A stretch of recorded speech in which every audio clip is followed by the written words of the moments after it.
balik aku, jadi udah nggak perlu lagi minta persetujuan dari pihak yang aku gugat. Jadi kemarin sudah menjalankan mediasi dan segala macam. Informasi dari pengacara aku sih alhamdulillah tinggal tunggu keputusan aja. Ya kita udah jalanin aja, kalau memang jodoh kita udah berakhir ya udah. Kan semenjak aku mengambil sikap pun berarti sudah berakhir gitu. Terus aku udah tidak ada lagi yang harus dipertahankan gitu. Udah memang siap untuk kita segera bisa gitu. Kalau memang putusannya pun harus misalkan bulan-bulan depan ya aku tidak akan lagi misalkan memperpanjang dengan menggugat balik dengan tidak terima putusan gitu kan, bisa aja tuh sampai pengadilan tinggi terus kan ada orang yang pisahnya sampai 7 tahun berapa tahun kan karena belum menemukan kesepakatan. Kalau aku sih secara pribadi udah mau pisah aja, ayo sama-sama. Iki tidak pernah bilang tidak mau cerai, Mas. Dari awal juga setelah digugat dari sisi sana dia sudah sepakat untuk bercerai gitu. Kalau yang Vicky Prasetyo menjadi tersangka itu sudah masuk ke jaksa, insya Allah berkasnya juga sudah diterima. Jadi ya alhamdulillah saya dapat titik terang, tapi biar nanti semuanya yang menjelaskan nanti biar kuasa hukum dan juga pihak jaksa. Oh nggak perlu saya. Jadi kan sebenarnya pada saat sudah menjadi tersangka itu bukan area saya lagi untuk menanggapi itu kan udah keputusan dari pihak yang berwajib dan juga jaksa. Yang pasti saya berterima kasih kepada pihak kepolisian dan juga kejaksaan yang sudah berlaku seadil-adilnya terhadap saya, walaupun memang prosesnya 1 tahun saya harus menunggu, bukan kesabaran saya tapi saya hargai karena memang tidak mudah untuk untuk memutuskan orang menjadi tersangka itu kan nggak gampang. Lagi proses aja Bang ya. Jadi mau nggak mau nanti kita pasti akan ke persidangan. Oke. Dan tadi lihat aja kalau perkaranya dihentikan sama kejaksaan dianggap tidak cukup bukti, ya mungkin akan dikembalikan berkasnya untuk dilengkapi atau ya sesuai petunjuk jaksa. Tapi kalau memang harus dilimpahkan dan menjadi proses persidangan ya nggak tahu.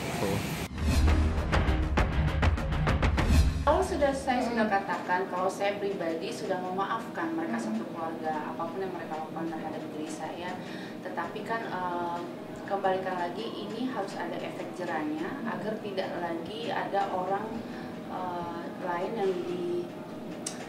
yang dirugikan lagi gitu. Karena kan kita tahu hal ini bukan hal yang pertama kali yang dilakukan oleh Vicky Prasetyo dan satu keluarga. Sebelum ada saya, sebelum mereka menjebak saya dan memfitnah saya, korban yang lain kan juga sama kan, tentang penipuan lah, dan juga kita lihat Vicky Prasetyo ini kan berkali-kali masuk keluar penjara, bahkan dengan papahnya juga pernah satu sel dengan orang tuanya. Jadi saya rasa nih track recordnya memang sudah harus kita khawatirkan gitu. Nah, saya berjuang di sini karena banyak banget korban yang di belakang aku ini minta keadilan. Dan mungkin Tuhan sudah menunjukkan waktunya. Mungkin dengan saya lah. Saya sih agak sedikit bersyukur sebenarnya. Bersyukurnya gini. Dengan kejahatan yang mereka lakukan terhadap saya ambil hikmahnya mungkin dengan cara saya ini. Karena kalau yang lain kan sepertinya mohon maaf nih gitu. Mungkin mereka capek, nggak punya kekuatan, atau mereka kan nggak semua orang mau diekspos juga gitu ya dengan korban-korban yang lain gitu. Contoh bos saya yang ditipu 900 juta gitu. Bukan yang mereka tuh, bukan ini sebenarnya nggak naik masalahnya, cuman lebih baik mereka memikirkan bagaimana cari uang gitu loh. Yang sudah hilang ya sudah gitu kan. Cuman kan saya di sini kan bukan hanya materi yang dirugikan, tapi harga diri saya sebagai perempuan yang mereka rekayasa sedemikian mungkin hanya karena saya tidak ingin menerima mereka lagi satu keluarga, lalu mereka ingin menjatuhkan saya dengan membentuk opini seolah saya ini seburuk-buruknya yang mereka ingin lakukan. Nah, ini kan bahaya sebenarnya. Nah, saya nggak pengen ada orang korban seperti saya. Jadi memang ini harus diberikan efek jerah. Kalau soal memaafkan, saya sudah memaafkan.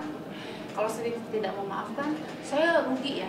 Karena saya kayak nggak berdamai dengan diri saya, merusak aura saya, merusak juga pekerjaan saya. Setiap hari saya memikirkan mereka gitu kan, enggak lah gitu. Saya nggak mau memikirkan mereka, saya cukup serahkan kepada kepolisian.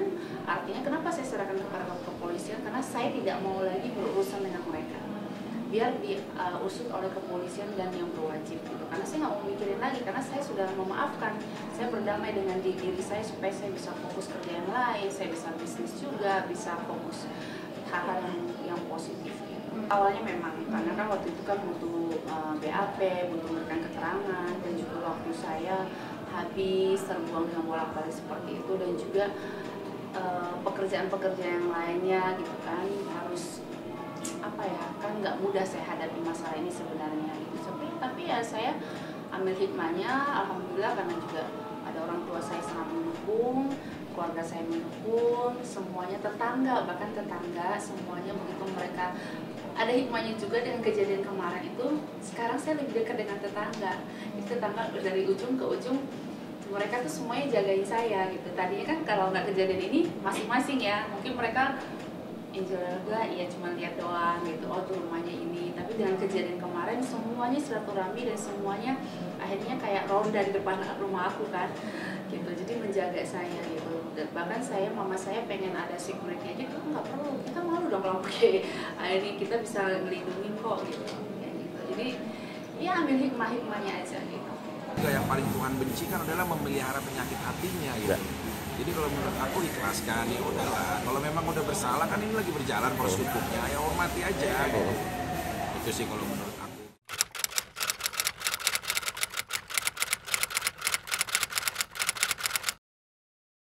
Jadi jangan lupa untuk subscribe Cumi Cumi. Ditekan ya tombol lonceng merahnya.